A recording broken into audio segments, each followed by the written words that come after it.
When I was 16, I was on American Idol.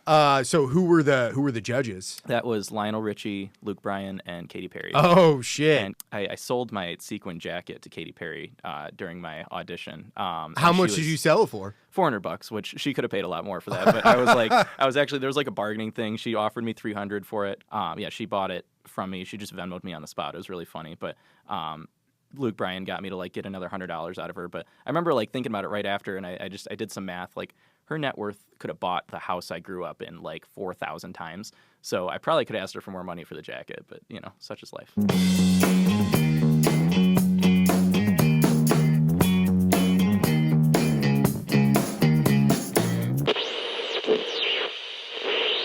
It is I, the Poptimist, and today we have Ryan Romano. So when you go in for this audition, what happens when you go in? Do they screen you basically beforehand? So yeah, you spend the whole day. I spent the whole day leading up to that audition in different like rooms for all the B-roll that they capture. So they have like a couple different confessional rooms where there's different types of interviews. Like, you know, there's one that goes for the sob story, and then there's one that goes for like, you know, your backstory, which is different.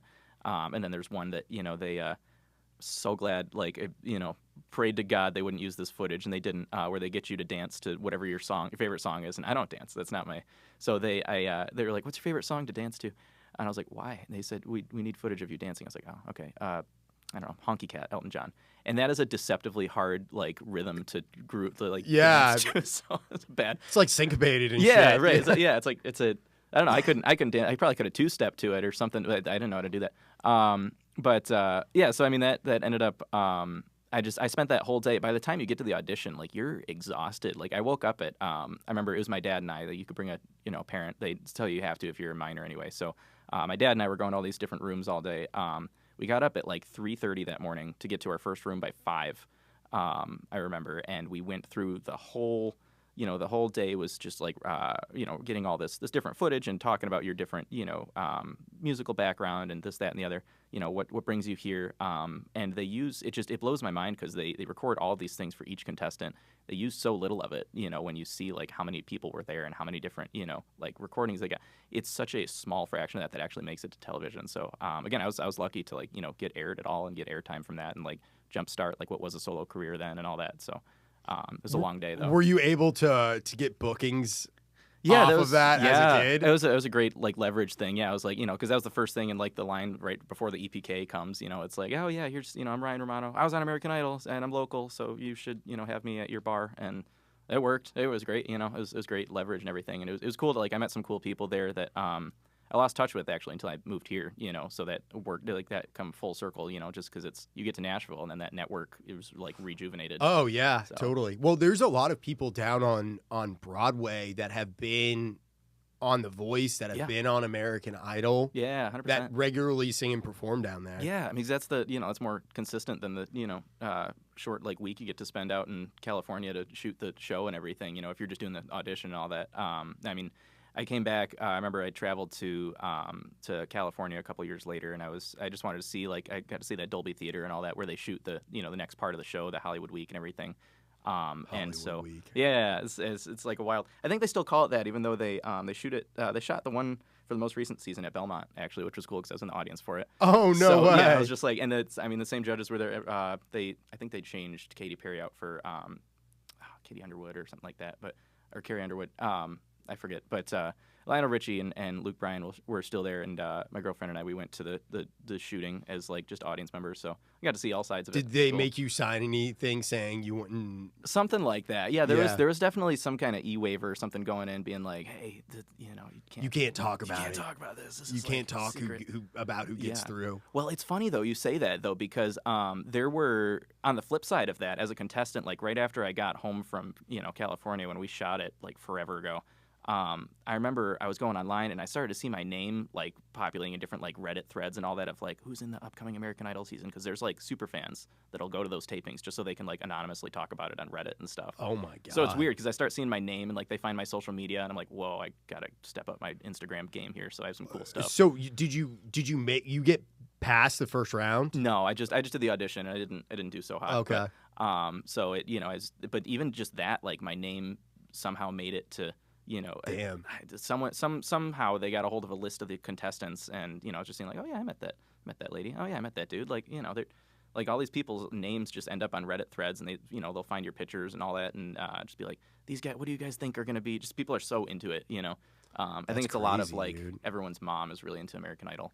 Yeah, I mean, when I was growing up, my family, I remember the first season of American Idol. You probably weren't even born yet. I was not. Yeah. Ironic. Well, the Kelly Clarkson year. Yeah. And like my family watched the whole thing. We watched it for a couple of years pretty consistently. Cool. There you go. And then at a certain point, it was just it was American Idol. Yeah, right. It starts it. Yeah, because they did like I was on one of the first like reboot seasons. I guess they changed the whole thing on ABC. Yeah. So I don't know if it was always on ABC or not, but It used to be on Fox. Oh, okay, got it. That must have been it then. Yeah. Yeah, it was cool to see. I mean, just see the whole experience. Like everyone, I mean, they treat you really well there, which is like fantastic. I felt like a rock star all week, which was great. You go through all these things. The weirdest part about it was I was there in 2020, so they had we had to get like COVID tests every morning with the thing up your nose, and it all just feels dystopian now. It's like it just feels so long since then. Like, wow, oh yeah, just to stick stuff up our nose every day to go be part of a film set. But no, that's those were the stakes. Dude, COVID, it was wild here. It wasn't as bad as it was in other areas because at a certain point, everybody in Nashville was like, "We're not going to do it. We're going to risk it." Feels like a Nashville thing, yeah. Yeah. But there was like a big schism in the scene here. Like Broadway, obviously, they didn't give a fuck. They were like, "We're open." Yeah, right. Fuck you. Yeah. And then all of the actual clubs around town, like a lot of the rock clubs, they were like, if you don't get vaccinated, you're never gonna play in Nashville again. Dude, like just being super shitty. And all of you motherfuckers get amnesia about that. But I remember, dude. I remember how ugly some of these people got. That's insane. Yeah, that was weird. I mean, that was like the beginning of like, oh wow, people can be divisive now. You know? And I saw all that at a weird age too, because I was 16 in 2020. So just to see like that whole progression of damn, people like hate each other. What was that experience like as a kid, like going through COVID? Yeah. It was, so I was in 9th grade when they shut stuff down, and so they shifted to online school and everything, and I remember, initially everyone had like all my friends were like, oh, cool, time off school, like whatever, but then it was, you get after 2 weeks and it's like, whoa, this is weird, 3-4 weeks, you get a month or two into the whole thing, and we're just like, man, I'm really bored. I played a lot of Animal Crossing, during COVID. I got no gigs to be had. No, yeah, nothing. I mean, I was in between at that point too, like 16, 17, 18. I was kind of in between doing like solo act shows or like just solo piano shows and occasional like cover gigs, cover band type things around different bars, around Michigan and all that. And so it was interesting to see, what in the same vein that you were talking about with Nashville, like what stays open, what opportunities are still to be had, as I was still like trying to figure out what path I wanted to go down, musically, if I wanted to like pursue the solo artist thing 110%, or play live. What I kind of landed on was to like pursue the solo artist thing in a on a like a digital front very much. Like I was very, I put a lot of time into social media and all the like the look of the thing and everything, but a lot of the live shows I played were still cover shows. And so that was kind of because those pay me, but then the original music stuff was fun. Soul. Yeah, right. So it was just like I did that online and I did the cover stuff, live, and it was a good dichotomy. I put out 2 records as a solo artist, and then like a film score that I produced as well in Michigan. So those 3 things were kind of just like the whole progression of like, here's my Nashville, here's my Michigan, portfolio. Let me move to Nashville and see what I want to do there. So. Well, you moved to Nashville young too. I did. I was here 3 days after I graduated high school, which was damn cool. Did you know you always wanted to move here? I know I wanted to move somewhere musically because I just I kind of felt like I was like holding in a sneeze. You know? And I was like, man, I gotta go somewhere else. Like I was kind of just riding off that week of American Idol stuff for like 3 or 4 years after just that. Waiting to turn 18. Yeah, right. Or I guess 2 years out. Yeah. So I was like, I was excited. I was set on moving to California for a while, but then like I don't know, it seemed like people aren't generally happy over there. So I was, and it's falling apart. yeah, that too. I was like, whoa, I don't want to see that happen. So I'm gonna go to Nashville. It's a little bit closer to home, local and like digestible. So I ended up here just to do. I moved here initially as an engineer as well. I studied audio engineering in Michigan at a great studio there. It's called Soundscape Studios, and they have honestly just a fantastic curriculum that this guy Tim Smith put together. Their like engineer, the guy that owns the studio. He put together this great curriculum there to learn recording and mixing, which was really cool. And then I moved down here. That was a certificate program, and I just finished up my bachelor's at SAE Institute not too long ago. So now I have a studio that I run out of my house here for different artists and a couple of bands and all that. What's it called? RYAudio. Very on the nose.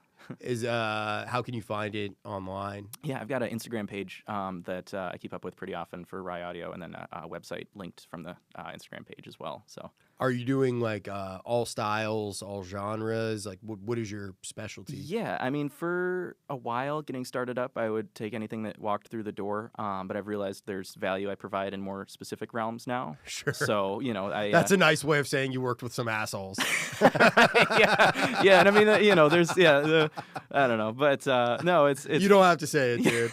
Right, Nashville. I mean, everyone's here. That's all. Everyone is in Nashville. You got good people and bad people. All move here, but.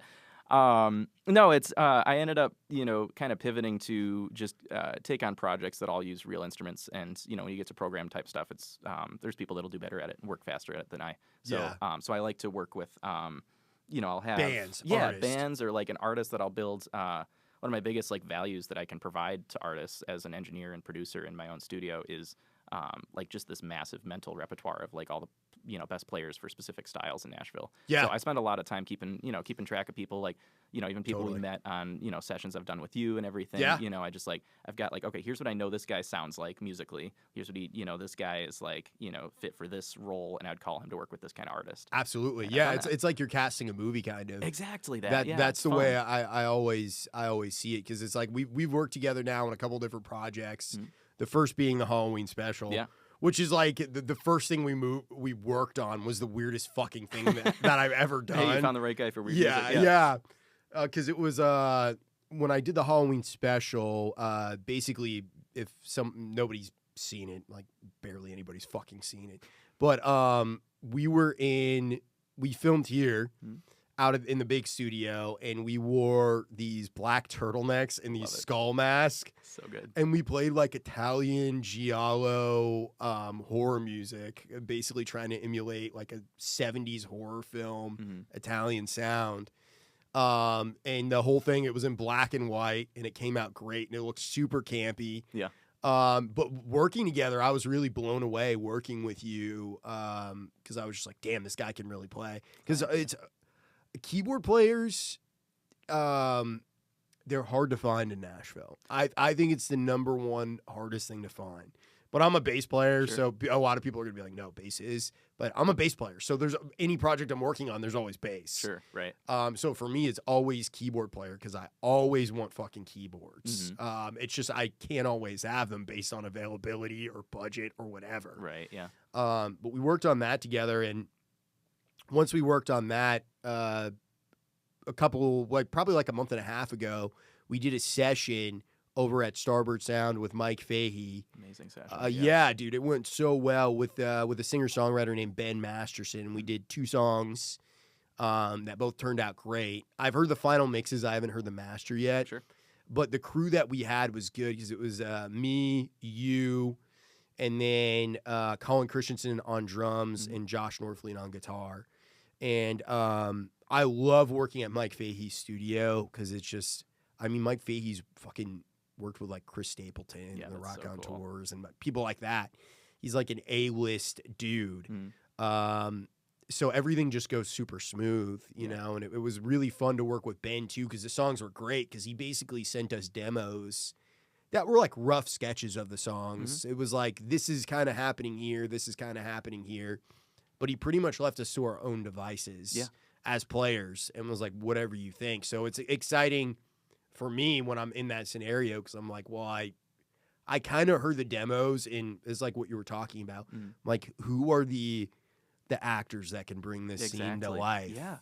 and bring this and make this the best thing that it can be. And dude, I will say, like, I'm a good bass player. I can play bass. Like, I can hold my own, but my favorite thing to do, the thing that I'm honestly best at, is producing. Yeah, that's great. Because I just love getting a crew together. Because I have a couple of rules. Like, one, no one's gonna be a fucking dick. Mm-hmm.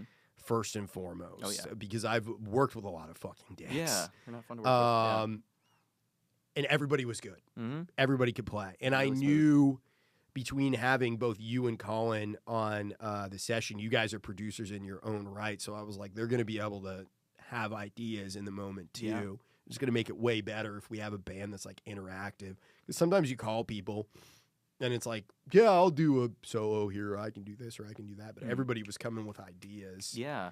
And it was so funny on that session too, because while you were in recording the overdubs on the piano, Yes. Yep. we were talking about, I can't remember what it was. It was like you doing the slides. It was the quarter note pluck. Oh, on the yeah, chorus. the quarter note Yep. pluck. Because Colin on that session was like, dude, it would be badass if he did like quarter, like ding, ding, ding. Yeah. And right away, dude, like we were not communicating with you at all. You were in the other room tracking, could not hear us. You started doing Yeah. it. It's the And it was- journey approach. It's the Pat Benatar thing. Yeah. You know, it's no, dude, it's funny you bring that up. I mean, it's like what I've learned about playing, keys more professionally and like not like I haven't done solo artist stuff since I moved here. And so, like there are right answers with the way that you play your instrument to, create something that's going to be like To serve the recognizable. song. Yeah, to serve the song. It's like stuff like that and stuff like, maybe a glissando on the keys or maybe just Mm-hmm. like outlining the chords. Like there's certain, I think like concepts that I can like create in the way that I play, or like I'm going to do this type of concept in the way, and it's like there's, I mean, creatively you can do anything, but to serve, like you're saying, serve a song. There's like right answers to like create something reminiscent, like Totally. and there's pioneers of all those concepts like 50 years ago. Say the Beatles and the way they played keys on their records, like that's the way Or keys can sound. Motown, Yeah. or the Wrecking Crew. Mhm. Dude, one of my favorite things about being alive today is the fact that we have the entire history of recorded music in our pockets. So cool. Yeah. Like most people bemoan that. They're like, it's not the way it used to be. And I'm like, yeah, it's not. Right. But back then, artists routinely and even still get screwed, Mm-hmm. And the way that I see it is like we have way more opportunity today. It's a lot harder in some ways. Mm-hmm. We have way more opportunity today to go direct to people. 100%. Yeah. I think it's really cool to, see how many people, like, I mean, working with, artists on a, small front, see like how small you can keep the team, still have people that like, will serve the project well. And, everybody that can, get on the same playing field so that, no one guy is in front unless you have like a, an artist and you're supporting Totally. this guy. But, like generally you have all these people that are just working to serve the best interests of the project, and I mean, sometimes even the artist too, like you take a band approach, like you build a band around an artist and everyone is just playing their part well and playing off each other, and, after you get that thing recorded, you do your mix, you get your master and everything, just the lack of, difficult steps between, getting the final production done, getting something that sounds great, I mean, for, sometimes just based on the type of song, like maybe you have like a dirty 70s, rock record sound Yeah. you're going for, and the master is just whatever you recorded, Yeah. Minimal mixing, theoretically, like no mixing on something like, like where you record and it's just like the sound of the band in the room. The lack of steps between, getting that thing finished with production and just getting it out there for the world, like the same way that you'd put out a record, in a lot of ways, there's a lot less steps now to put out records than there were. 100%. You don't go through labels. Distribution is a bitch, Right. trying to figure it out. But like, I mean, even if you take it all the way back, like I really think that it starts with the good songs 1st. Mhm. Then you got to have the right players Mhm. in a good studio, a good performance, a good mix, a good master, Mhm. and then kind of what happens after that. I mean, there are certain things you can do. I haven't figured out what those are yet. Sure, I right. think it's just having a lot of money when you release Hey, there you go, something. yeah. That usually helps. Mm. But so much of it, it's just like have every step of the process, do it the best that you can. Yeah. Because it was like when we were in the studio and working with Ben, I mean, Ben pretty much just trusted us to do whatever. That was great, Like he trusted our instincts. That's how you get the best out of some Yeah. players too. Yeah. And I knew like for me when I'm running a session, like I keep in mind, of course, whatever it is the artist is trying to bring to life. But Mhm. when something immediately just pops on the demos. Like the one song Saturday Morning, Ben was like, yeah, it's kind of like a 70s singer-songwriter thing. There you go. And I told you guys that, and everybody heard it immediately, and we figured it out and was just like, knocked it out in a couple of takes. Yeah, what would Fleetwood Mac do? You know? Yeah. Because that's where my mind goes, and you say, keywords like that. I'm like, okay, cool. Here's the types of playing I'm going to hone in on. And then 70s, soft rock, It's great. But yeah, it was an incredible process every step of the way, and I'm eager to for the songs to see the light of day because they came out really fucking good. Yeah, and I think the best part when his wife showed up with Chipotle for lunch, I played so much better. Yeah, yeah. No, shout out to Ben. He treated us well. He paid us. Great. He fed us. And we got to record with Mike Fahey, which is always a good talented. day. He was really like as a producer too. Like I think I took a lot from that session of how he ran things. Just like, yeah, man, let's try that. Oh yeah, cool, let's do that. Because I mean, ultimately, like I see the back end of like the engineering side much more often, where I'm gonna like decide what works and what doesn't. But he let me record everything that I was thinking would work, and then I hear not everything makes it in the mix, and I'm like, nope, that was a great decision to not have that part in there that I recorded. And like it's cool because like as a player, I'm gonna show up and I'm going to pour out all my ideas. It's his job to sift through and see what serves the song well. Yeah. But I'm not going to remember every single individual part that I played. No. So he's just picking what serves the song well, and I'm like, yeah, cool, it sounds good. Yeah. I feel like it's a little bit different too with a keyboard player because there's so many options based on the style and genre. Mm-hmm. For bass, it's pretty straightforward. Right. Like, I know what I'm doing. It's like I'm always trying to get whatever it is with the drummer in the room, and I might punch a part or two where I'm like, that was a bad note there. I want to fix that. But other than that, I think just letting the process breathe for itself and let the song become whatever it's supposed to be. Yeah.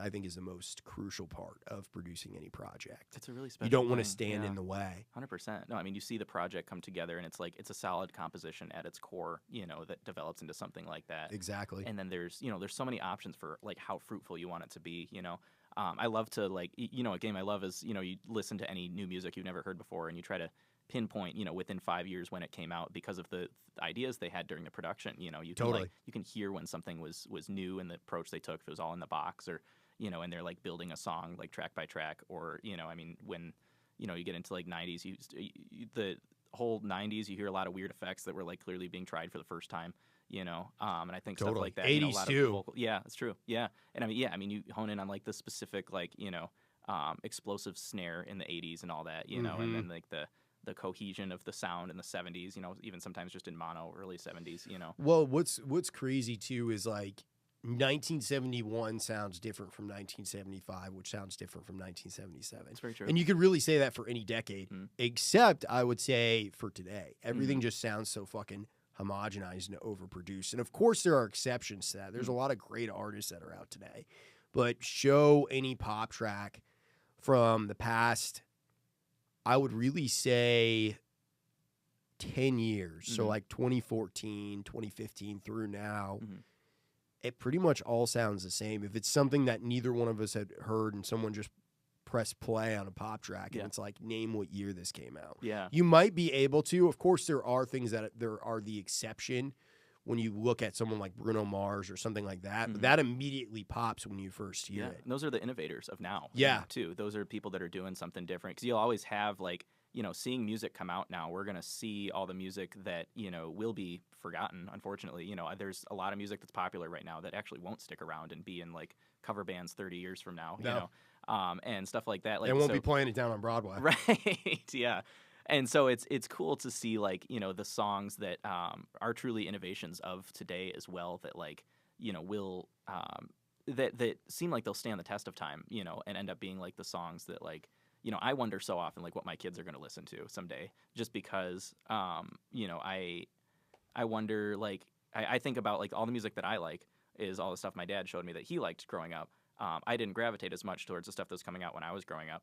And so, like, is my kid going to be 2 generations back with music or extremely detached and way modern with, his music taste someday? So I don't know, Yeah, I mean, I've personally always just been into definitely the older stuff, but there's like a lot of newer stuff that I gravitate towards as well. But I say newer, but it's from when I was in high school. Sure. So like Arctic Monkeys, they Yeah. released their first record when I was a freshman in high school. Gotcha. Or the Black Keys. I mean, their first record came out in 2001. Wow, that's fun. Yeah. Yeah, so it's just like shit like that. Artists I listen to. Queens of the Stone Age, another band that I really love. The Growlers, which they started back in like 2010, 2011, I think, something like that. So it's like a lot of the stuff that I've listened to are these artists that have been around 15, 20 years now. Yeah, right. From like when I was a kid. And that's crazy because it's like, as far as today goes, like the biggest, I would say, rock band that I've seen that's gotten like young people excited was Greta Van Fleet. Oh, big time. Yeah. There's like a rejuvenation in itself. What do you think of Greta Van Fleet? I think they're from Michigan, and so I have to have an opinion on them. I think that they're. I think they're doing something that everyone knows them as the Led Zeppelin sound, and so like that sound worked once, and I think there's people always have an ear for it. So I love the sound they're going for. I think it's like when you have a like I'm biased towards that specific sound of rocks. It's like one of my favorite things anyway. And so when you have something like that works, like I also am somebody that tries to emulate that sound in my own project sometimes too. So it's like it's a sound that I love regardless of when it was made. So I think it's it's still cool what they're doing. Now it also begs the question. Like I haven't gotten super deep into their whole discography anyways. But I know that that like oh yeah they're the Led Zeppelin sounding band. So that's almost the extent of my knowledge of Greta Van Fleet. Well, I think I kind of agree with what you're saying. Like I think they're good. They can play. Is it something like for me? I would just rather listen to Led Zeppelin. Right. Sure. You know. But what I'll say though is there's a lot of kids that are a lot younger than me that were introduced into that kind of sound because of Greta Van Fleet. Right, that's true. So and then they go find Led Zeppelin. Yeah, exactly. It's like backwards. It's wild. But yeah, that can happen. Yeah. But it was like the way that I found. So like one of my all-time favorite bands is the Misfits. Cool. I found them because of My Chemical Romance talked about. Okay. They were big fans of the Misfits. Sweet. Okay. And it's funny to look at. So like my era. When I was growing up, the big thing at the time was like emo and screamo music. Sure, yeah. So bands like My Chemical Romance, Fall Out Boy was really big, All American Rejects. And then there was a million other bands that just completely fell off that don't even fucking exist anymore. Yeah, sure. But it's kind of like hair metal, though. Yeah, I feel like emo music is the millennial version of hair metal in a lot of ways because it's something that was of its time. And it had a specific aesthetic in the way that it presented itself. And like a lot of hair metal songs they're either about excess or heartache for the most part. And I wouldn't even say fucking a lot of the millennial like emo bands for the most part, it's about heartache for sure, but not really excess. A lot of those guys were straight edge, right? Yeah. There, of course, there's definitely some bands that were partying and shit because it's always that way with music. Oh yeah. But I've been thinking more about that recently because it's like you meet, a dude from his prime time growing up was in the 80s. He was a teenager, and he loves like a Motley Crue. Oh, yeah. Or he loves Poison, or he loves name a band from that era of like hair metal. And hair metal really doesn't have anything to do with like I would say actual metal. Right. It is a specific like. And it's the pop culture, version. Yeah, the culture around it. Yeah. I mean, it makes me wonder like the way we we'll like analyze pop music now, where people saying the same thing about hair metal. Then it's just like the lame-o version of this really intense like actual metal stuff. I mean, it makes me wonder what people are saying about it over time too. But yeah, well, it's given me some perspective lately because now it's like the older people in my generation are people that are in their late 30s, early 40s, so a couple years older than me, and to just see people have nostalgia for like Jimmy Eat World is a really weird thing. Oh, like, sure. Really, Jimmy Eat World? Like, I don't think they're bad, or like Yellow Card, or basically like the Warped Tour era. That was what it was when I was first playing music. Like Warped Tour was the thing, and Katy Perry was a Warped Tour artist when she first started out. Okay, got you. So like I Kissed a Girl, that whole era. That record, One of the Boys, was produced by Butch Walker, who was in a band called The Marvelous Three. I think he lives in Nashville. Cool. Or he's in Nashville adjacent. He might be in Atlanta or something like that. Everyone's got a place here. Yeah. But most of the songs on that first record, they kind of sound like Stacy's mom. That's cool. Yeah. It's power pop. Like there was a couple that she did with Dr. Luke, who he has a lot of nasty things about him that many other people have talked about.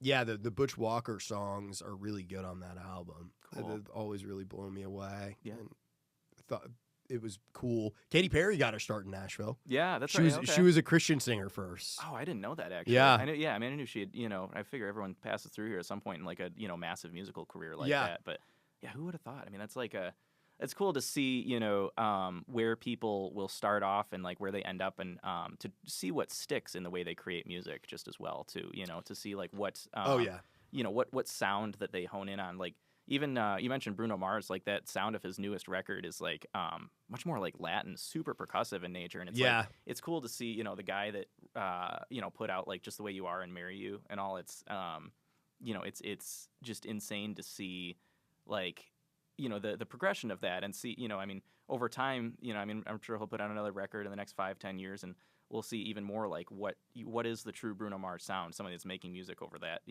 extent of time. I mean, you can say the same thing about, like the type of stuff Elton John started doing when it got into like early 2000s or late 90s and all that. And that was after like his peak and all, Mm-hmm. And there's, I mean, it's a, I mean, his voice changed over time a lot.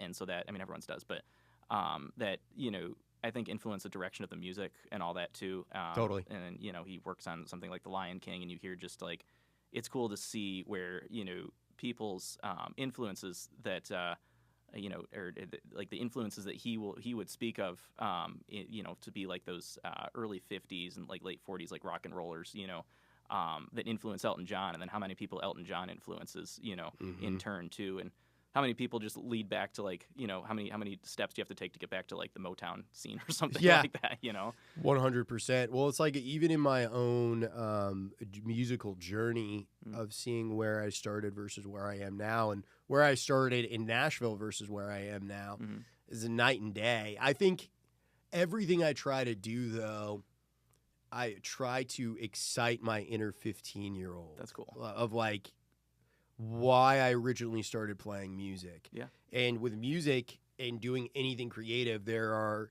things that make you money and things that excite you. Right.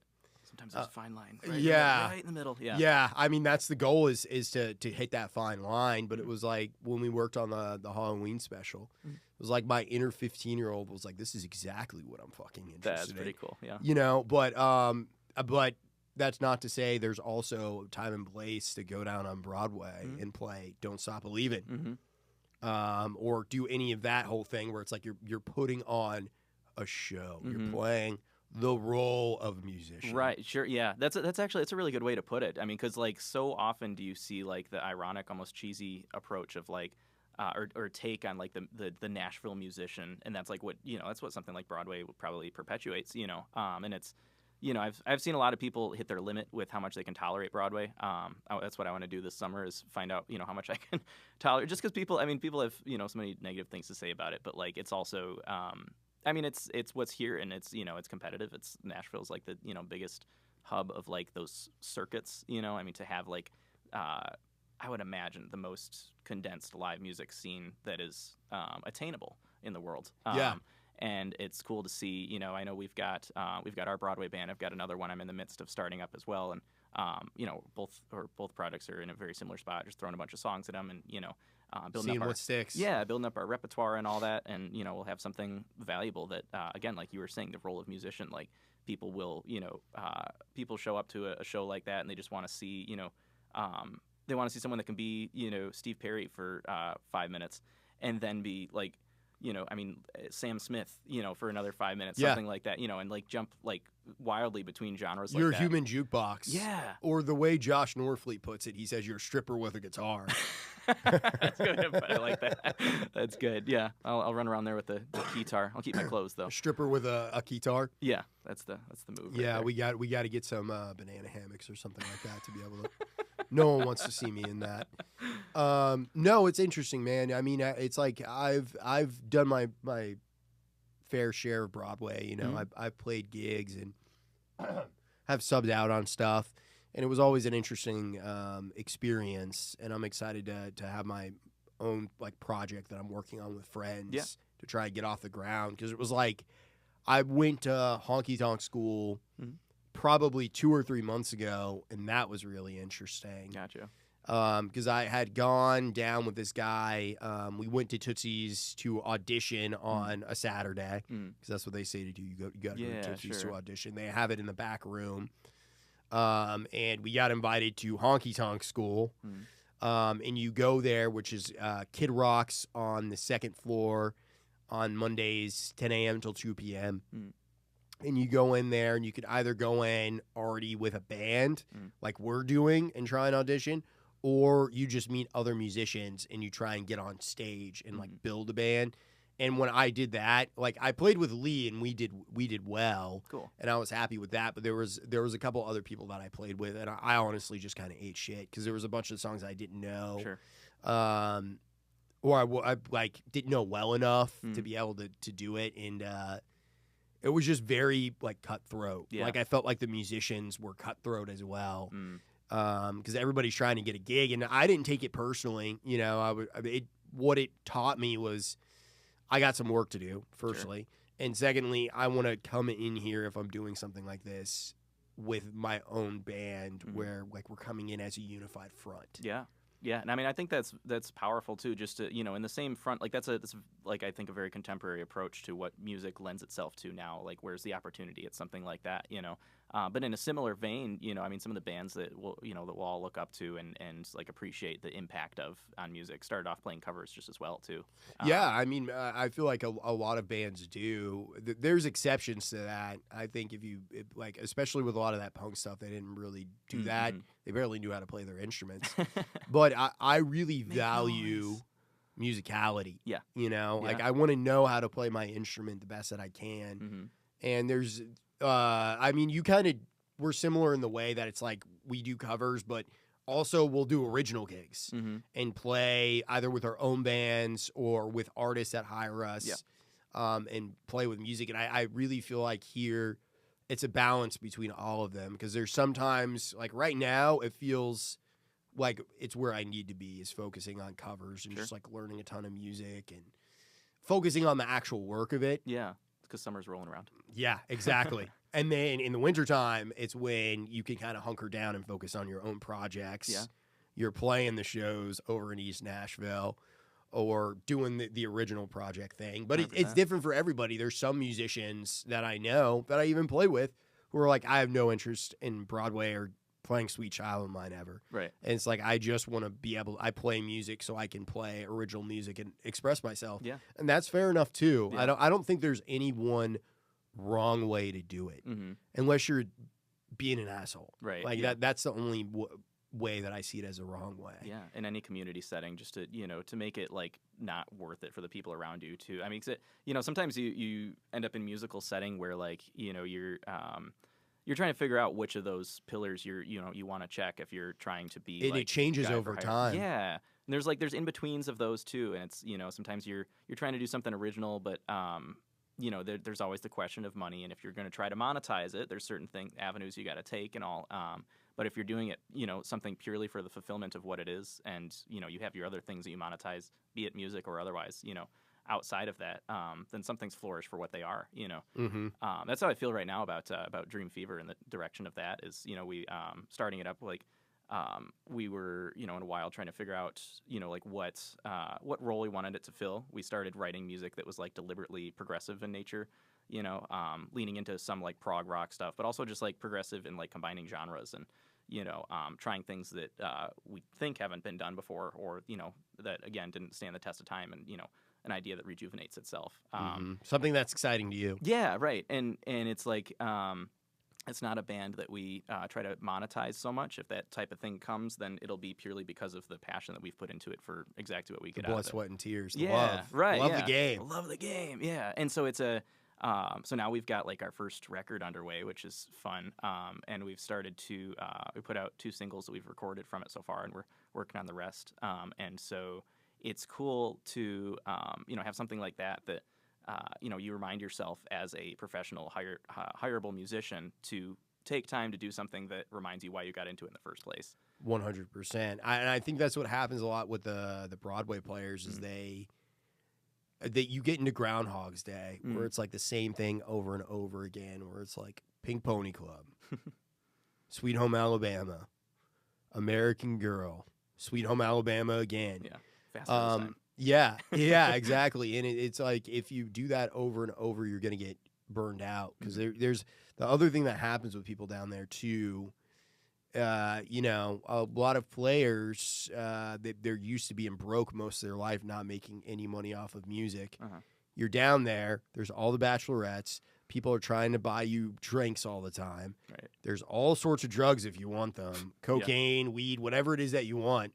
You can get pretty much any vice. And I feel like people get stuck down there. Yeah.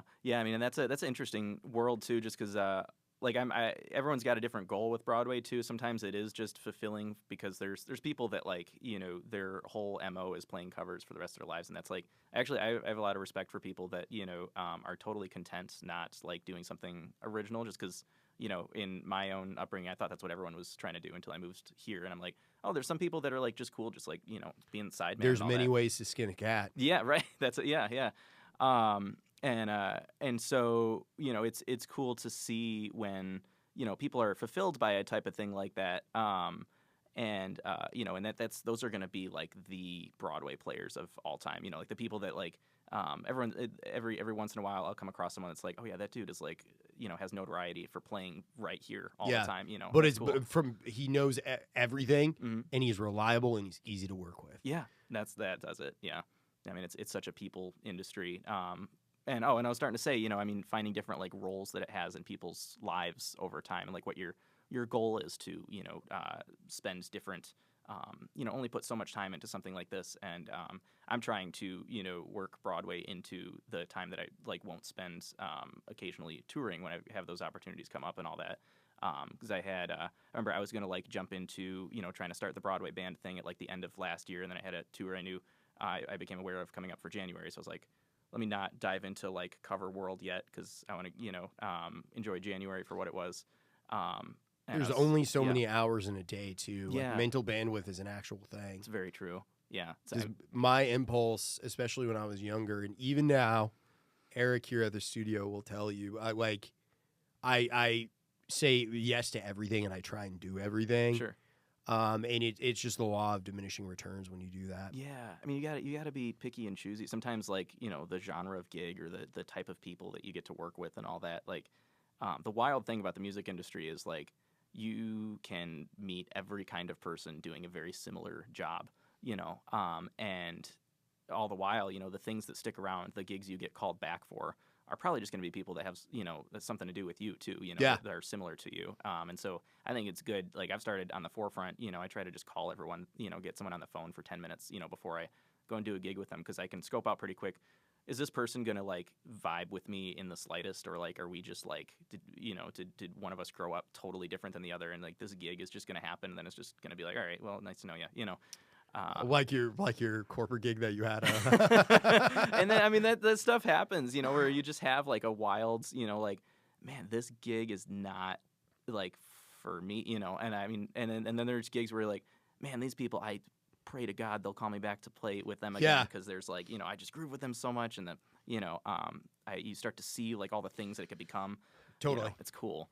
Well, I think the best thing is just like, it happens kind of organically because it was like I called you for that Halloween special. Mm-hmm. That went well, and everybody had fun working on that. Mm-hmm. And then I gave you a call for the session, working with Ben Masterson. And while we were there, we were just talking, and you were like, "Yeah, I want to play on Broadway." And I'm like, "Dude, I'm trying to play on Broadway more. Do you want to try and start something together?" It's organic. Yeah, organic. But with like Dream Fever, you guys just finished a record. So we're working on the record, recording right now. We put out 2 singles from it that we finished up like before, but it's all being recorded in the same place in the same way. So we'll just add them, Yeah. Totally. And so we're recording all that at my home studio, which is nice. RYAudio. Yeah, RYAudio plug.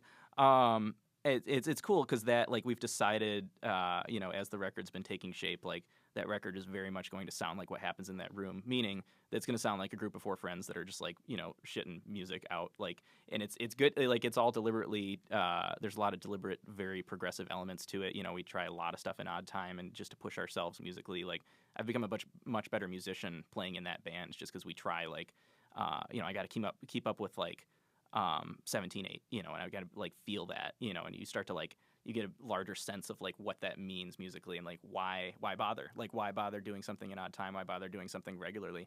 To evoke a certain emotion. And there's a lot of theatrics in what Dream Fever is. And so it's like we're trying to convey a certain emotion.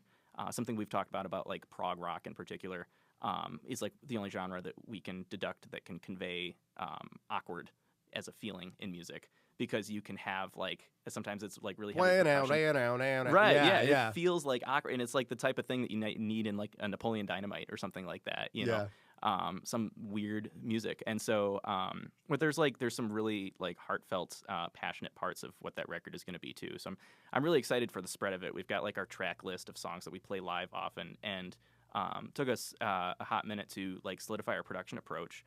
And it's cool where we landed is we were recording it, all together, just dudes in a room, and we realized that headphones have like playing in headphones changes the way we play our music, because we just play off each other. Like every Dream Fever show, we're just like looking at each other and just like playing music for each other, and the audience gets to like enjoy that too. But that's like there's a theatrical element to that, that's like you're playing off of other actors on stage. Yeah, the moment, and you're like the tempo of like we haven't tracked anything to a click, and that record is going to sound like deliberately like just 4 dudes in a room. And I think that's something that music calls for a lot now, with like AI generated music coming around in like very full throttle, and it's like sometimes imperfections go a long way now, and you have music that's like, yeah, they hit a wrong note, and then you hear them laugh about it 2 seconds later, and it makes the song that much better, or like there's a track that we were joking about the other day. We were all like, 2 of us thought we were starting one song to record, and the other 2 of us thought we were starting another song. So they were similar tempos. We did 4 count into it, and then we both started like, the rhythm section and the melodic section or whatever. We both started like different songs together, and it was just like a big like horrible note. And we think we're gonna do that as a track, just like, oh whoops, that's gonna be like the track name is Whoops or something like that, and it just sounds like a big note, and it's hilarious, and it's like I want. I even in some of previous productions I've made of my own that are supposed to be more pop leaning or more perfect in nature. It's cool to push myself out of that realm to make something that is organic, that may stand the test of time better, because that's what has thus far. Yeah. Well, it's what your passion project is. Yeah. Right. Yeah. Yeah. I mean, that's you get the most out of that to fill your heart, and you make money to keep putting into something like that, on the side and all that too. So it's full circle, Do you play with other original bands besides Dream Fever? In and out, but still those are largely like artist gigs. If they are original projects, usually on my original project. I haven't done a whole lot else like originally that's stuck around, for I don't know, more than a couple months, but even like it's hired projects that I'll like join someone's you're a sideman for. Yeah, right. And that's a role I've come to really appreciate in Nashville. Like I didn't really understand that before moving here, but you go through the ringer, you get to Nashville, you go through the ringer, and you play your handful of gigs for free just to like scope out the scene.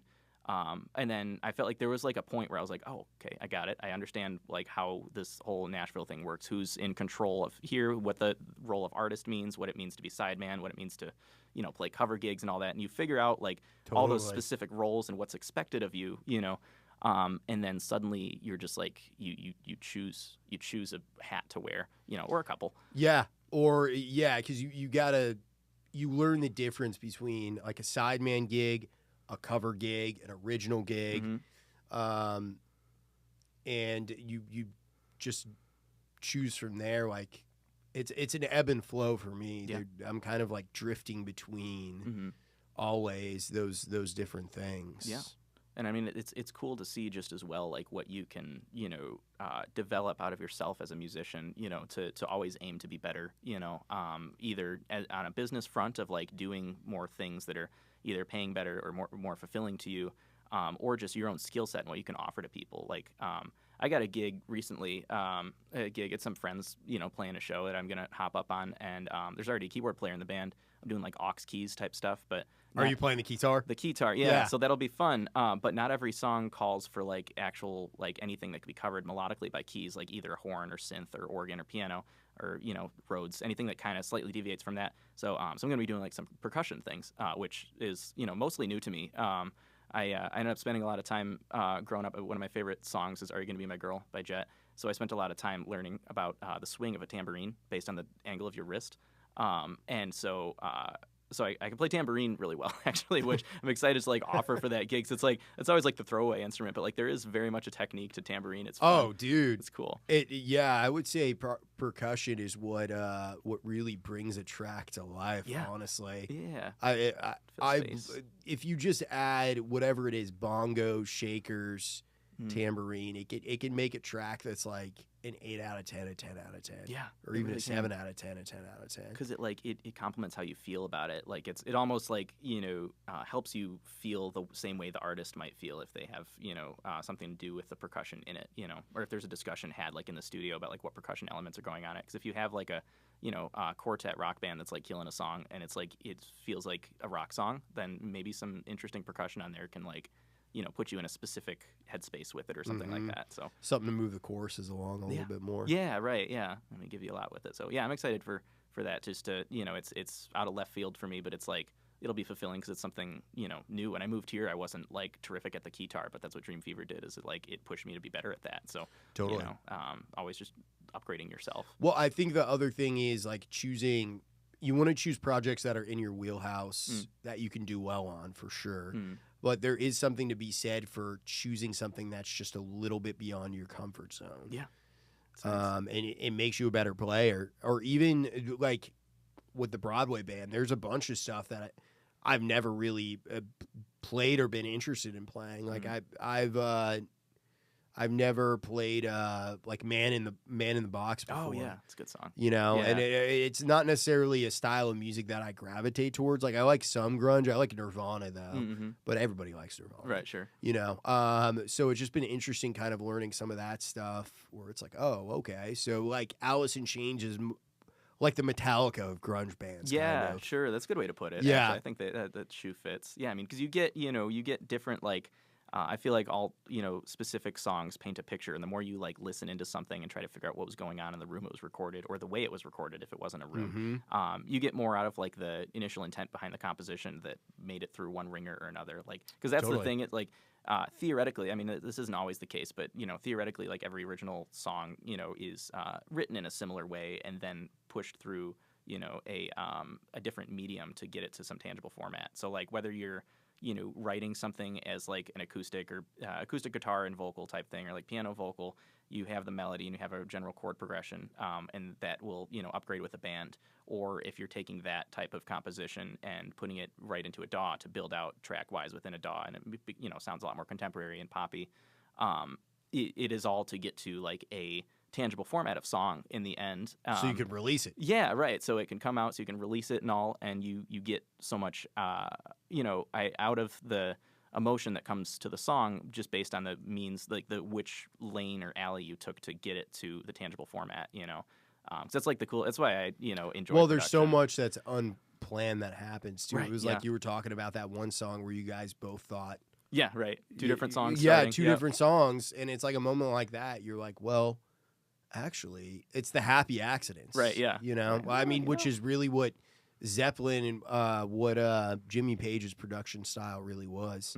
We just roll with the moment. Yeah, yeah. And I mean, whatever comes of it is that's the product. That's what you come out the other end with. So. And then you have to, if you're lucky, you have to play that same exact thing over and over again for the rest of your fucking career. Or like, I mean, something like Robert Plant, I mean, and the melodies are never exactly the same in the way that they, come out, but it's still the same song. Yeah. Right. But it's, there's an improvisational element that's expected of their music, So. Yeah. I would say there was a certain point too where I got into jam bands, whether it be the Grateful Dead or something like that.